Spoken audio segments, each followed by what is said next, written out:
TCI is brought to you by the new Spendthrift Stallion Stakes, the only $300,000 race for 2-year-olds where both owners and breeders profit. Coming to Churchill Downs this October. Welcome back to TCI, your inside track to the Breeders' Cup. Alongside Joel Cunningham, I'm John Siegel. Well, Joel, we got a lot of catching up to do, man. There's been a lot that's happened in the world of horse racing since our last show in June. We've seen some tremendous racing. We've seen California Chrome really turn into a superstar horse. Of course, he's the world's richest racehorse now. We've also seen, Beholder's been running this year. We've seen some really good 3-year-olds. It's been a lot going on, but you know what? We got 6 winning your ends for the Breeders' Cup this weekend. We've got some 2-year-olds that'll be running. I'm excited to talk about them.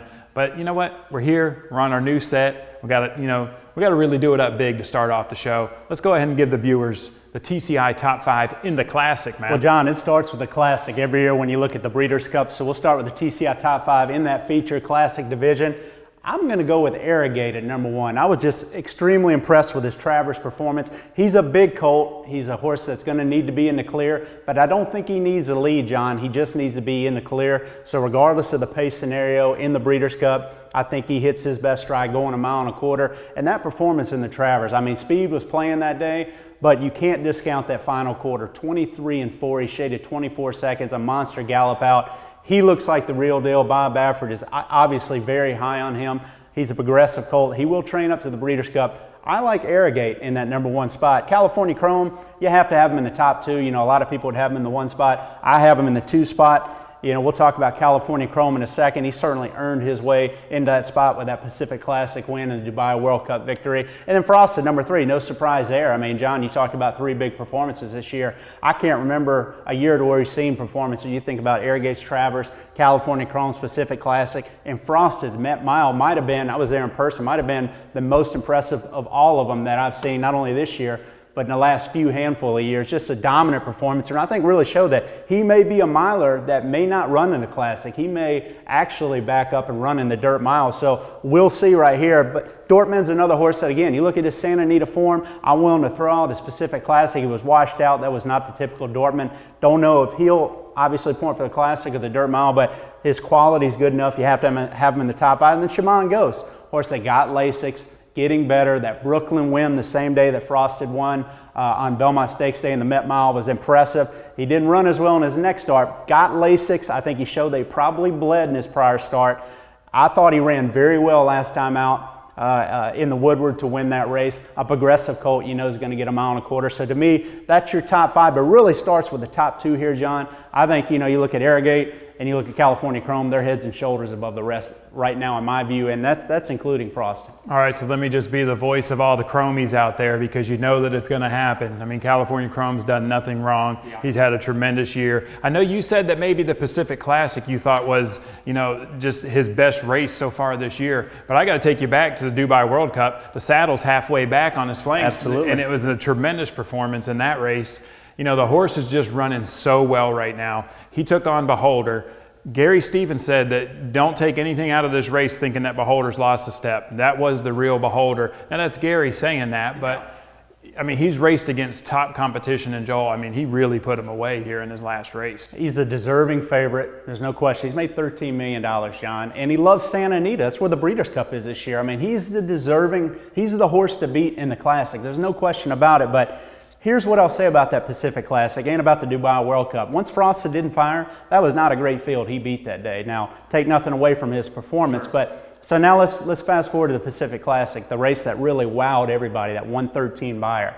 Let me say this about the Pacific Classic. I don't know what it is about the summer, going 1.25 miles at Del Mar, but we've seen some freakish performances. Let me just throw this stat at you. In 26 years that they've run the Pacific Classic, it's always been $1 million race in California. Basically the second prep out. I mean, it's close enough to the Breeders' Cup. You'd think a winner will have come back and won the Breeders' Cup Classic, right? I mean, in the last 26 years, 9 Breeders' Cups have been in California. Guess how many Pacific Classic winners have won the Breeders' Cup Classic? Well, I mean, you're giving me these stats. I'm going to say 0. 0 have won it. Now, Cigar was beat at 1-10 by Darren Go and went on to win the Breeders' Cup Classic. So horses have come out of it and won, but these horses, let me tell you the last 5 winners. Doulahan, lifetime best performance, 111 buyer in the Pacific Classic. Game on Dude, lifetime best, 113 buyer. You know, he beat Kettle Corn. He beat him in the previous start too. Barely beat him there. Got a 114 buyer, but then he beats him with a 113 buyer in the Pacific Classic. Beats Kettle Corn by 8.5 lengths. Share Belief, lifetime best buyer, 115. Beholder last year, you remember that, 114 buyer, looked awesome. California Chrome, 113 buyer. So it's just something about this race that has not produced Breeders' Cup Classic winners. And I'll say this, when we see the dynamite performance like that, you want to give the horse credit. But I do think Beholder has lost a step this year. I mean, I frankly think that she's not quite the same mare. She certainly, you compare her Pacific Classic performance the year prior to now, two different performances there, and you know, she obviously got beat by her own division, fillies and mares, in her previous start coming up to the Pacific Classic.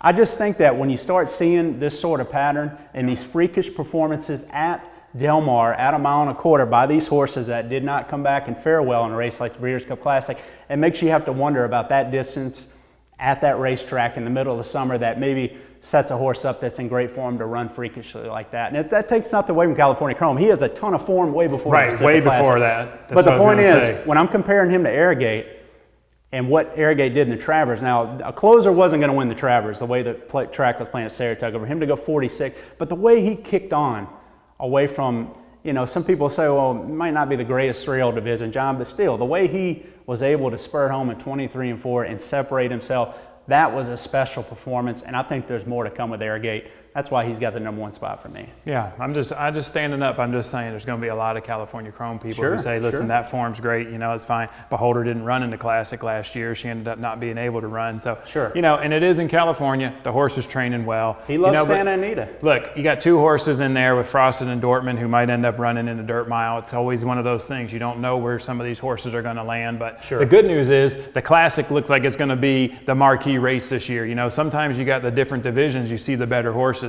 It looks like the Classic is really going to size up to be a great race. Man, I hope so. I mean, obviously Songbir's not going to run in there. We're going to see her, you know, in the distaff. I think we're going to see Beholder in the distaff as well. She doesn't make her top 5. But a horse like DORTMUND's interesting because he likes Santa Anita so much. I thought he'd run better in the Pacific Classic, but he was washed out. I mean, if you saw DORTMUND in the post parade that day, he was not obviously on his game. He saw it from the start, didn't put himself into the race. So to me, that's a throw-out performance from DORTMUND. Now, it'll be interesting to see what Bob Baffert does. He obviously, it looks like, if you listen to him, he likes ARROGATE in terms of his Breeders' Cup Classic contenders right now. However, DORTMUND's a horse that if they instead point for the Classic and not the dirt mile, he's still a contender in my mind on his best day if the race unfolds the right way. All right, well, we got a lot of 2-year-old racing to talk about. As we mentioned, we got 6 winning year ends. Quite a few of those are 2-year-old races. Let's go ahead and start off with the Iroquois at Churchill Downs, Joel. You know, you got a horse in there that you are pretty high on. He just broke his maiden, but you're pretty impressed with him. If he runs up to what you think he can do, he might have a good spot in the TCI top 5. Well, we're talking about upside on colts in terms of how they look breaking their maiden. You assess their pedigree and their stride and really try to project them out around 2 turns. Not this time from the Dale Romans barn. Has been about as good as any maiden winner that I've seen so far. Now, he beat Ellis Park maidens, so it wasn't the greatest maiden group on earth. It's not like he won at Saratoga and drew off like a horse like Theory did, another horse we were very impressed with. But when I look at Not This Time, John, again, by John's Causeway, big stride on him, exceptional pedigree, have to some really nice horses. You hear Robbie Alvarado talk about this colt saying it might be the best horse he's ever sat on the back of. Wow. So a lot of superlatives here with this colt. You're going to see him run this weekend in the Iroquois. He drew favorably. I like him drawing far outside in the 8-hole. I think, without a doubt, him getting around 2 turns at a mile and a 16th on that big track like Churchill, drawing outside, this is his race to lose. But it's not without talent. Thirst for Life is always a well-meant horse. You know, half to some other really nice horses. He's a horse that has some Churchill form, should stretch out around 2 turns. Blame Will, good Saratoga maiden winner. I mean, recruiting ready is going to be the speed of the speed in here. He might be as fast as any 2-year-old we've seen. He hadn't finished his races, but he's run against some really nice 2-year-olds, Gunnevara and obviously Classic Empire, and just gotten run by late. But he's a horse that obviously is going to be your pace setter here. I'm not so sure he can get 2 turns, but he has a ton of quality. So when I look at this for a grade 3 field, it's a win and you're in, and it's a race that's going to accumulate Derby points for next year. I see 4 quality colts right there, but I really like the upside and Not This Time. All right, also this weekend we see the race for the fillies. Of course, that's the Pocahontas. Tell me a little bit about the 2-year-old filly division. Yeah, this isn't as good of a race in my view. It's a grade 2, and again, it's a win and you're in for the juvenile fillies. The 2 fillies I've got my eye on the most are Ever So Clever. Really disappointed in her race last time at Saratoga. You know, here's a filly that won so nicely from the rail at Churchill. I mean, just visually impressive performance, has a monster pedigree. Asmussen had high hopes for her. She was kind of the wise guy horse going into Adirondack. Did not run well. He's willing to draw a line to that performance. He is, you know, if you listen to his quotes about her, sometimes this 2-year-old just don't handle the Saratoga surface. It was a funny surface this year. So Ever So Clever, he's saying wants to go around 2 turns. She's going to get that opportunity now. It's a mile and a 16th. We know she likes Churchill. In my view, she's the horse to beat. But also Dream Dancing. I mean, here's a filly that's run very well in the Saratoga turf. She has a main track pedigree. She does not have a turf pedigree in terms of her, you know, when you look at her sire and her broodmare sire. So a couple bullet works coming in. I expect Dream Dancing to appreciate mile and 16, show some ability too. But I think the race starts with Ever So Clever. All right, well, Joel, let's talk about one more race before I let you go. And of course, we got to talk about Tepin. You know, she's running in the Woodbine Mile. She's really become America's darling. She went over, she won at Royal Ascot. Joel, this is one serious filly that we have here in the States. It's going to be interesting to see her, how she does in the Woodbine Mile. Well, I mean, you've got 4 winning your heads at Woodbine. This is Woodbine's big weekend of the year. I mean, 2 of them are 2-year-old races on Sunday. We know about the Summer Stakes and the Talma Stakes, and we'll kind of touch on those next week. Won't really have the time to get into them now. Actually, it's going to be 5, John. You have the Canadian Stakes for fillies and mares. I mean, DeCita's running in there for Chad Brown. Chad Brown sends also some grass horses in for the Northern Dancer. It's a grade 1. He's got, you know, an accomplished group in there. It's going to go against world approval when you talk about Wake Forest and some of those nice grade 1 type horses in his barn he's bringing up. So it's a very, very good weekend for the turf racing and Breeders' Cup implications, even though we know that the Europeans are typically better on the grass. These are going to be the best horses you'll see from North America. But what's interesting about the Woodbine Mile is that race has enough allure that you're going to get some good Europeans coming over.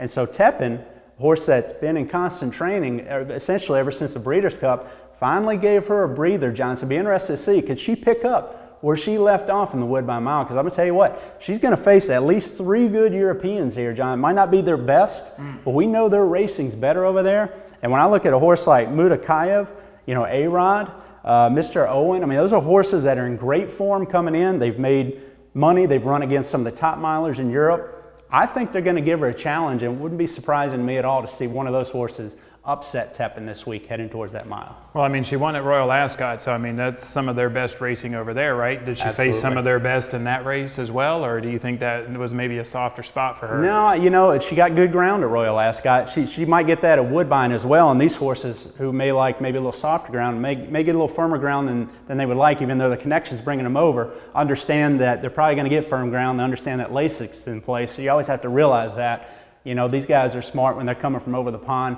They're making the right moves, pulling the right strings. But I look at Shadwell Mutakayev. He's 2 for 2 at a mile this year. He was 3rd behind Postponed in the Juvenile International last time out, going further than a mile. Looks like a miler to me on paper, maybe going a little out of his comfort zone and facing the best turf horses probably in the world in that race to run 3rd behind Postponed and those type of horses, Highland Real. I mean, that just shows the class of these horses and their form coming over. A-Rod hasn't been in great form, but last year he was 2nd to Solo, the best miler in the world. Sure. You know, arguably better than Tepin at one point last year before Tepin really came on at the end of the year when Solo went to the sidelines. But he's made $820,000. If he can regain that form, he obviously has a lot of ability. And Mr. Owen, I mean, he's a horse that's 2nd to Vadamos twice over there in France. That's a colt that's probably going to go over for the Breeders' Cup Mile. And here's a colt that, you know, will be a contender. He'll be one of the top 3 or 4 choices if they were to bring him. And it looks like they're going to bring Vadamos over for the mile. Well, here's one thing for sure. We could talk about this all day. It's the Breeders' Cup. We got hundreds of horses to talk about. But we got to wrap it up at some point and leave some stuff for some shows next week. I'm calling for a Tepin upset this week. Oh, man, your fans are not going to like you. ARROGATE above Chrome and then Tepin to get beat. Sorry, that's the way we're starting the Breeders' Cup, I guess. Thank you guys for watching. Make sure you come back next week. We'll talk about the 2-year-old division and launch the TCI Top 5.